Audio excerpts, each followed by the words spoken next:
Good morning. I hope you're having a great day in the Lord. I hope you've had a great holiday end of December. As we look forward to 2026, another year to worship the Lord, to serve Him, and to work even harder for the kingdom of God. And I pray today that that's what we're going to do as the Lord tarries and gives us opportunity to help and try to lead others to Him. I want to talk to you today in Zechariah chapter 1, verse 3.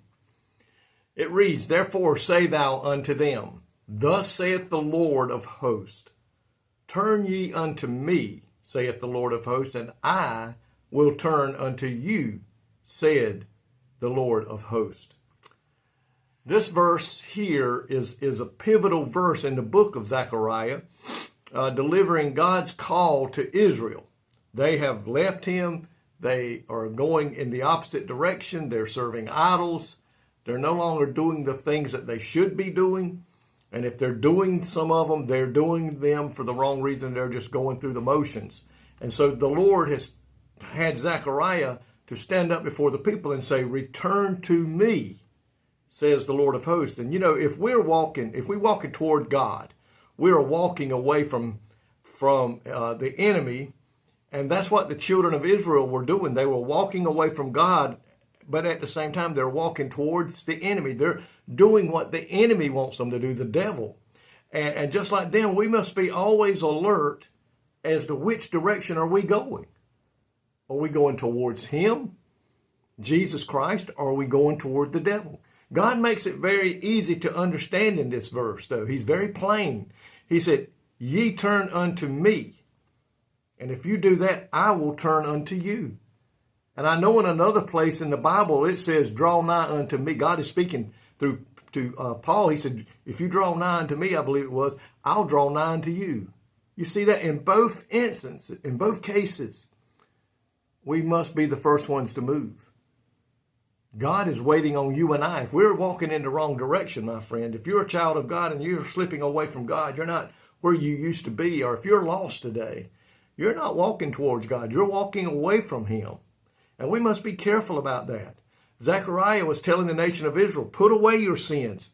Put away your idols. Put away all the things you're doing that you're not supposed to be involved in, which was driving them away. And we need to do that 180-degree turn and start back to God. And if you're lost today, or if you're a child of God and you've grown cold and indifferent, my friend, today is the day to turn around as we start a brand new year. And let's be headed in the right direction, and that is towards God, towards heaven, and doing the best we can to help others see the need in their life of turning around. The world today is making the same mistake as Israel was making here in this book.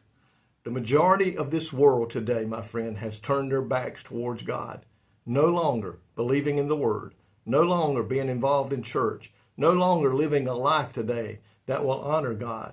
And that's what's happening. They are following the things of this world, which we are told not to be involved in, to stay away from them. Come out from among them, the Bible says, be ye different.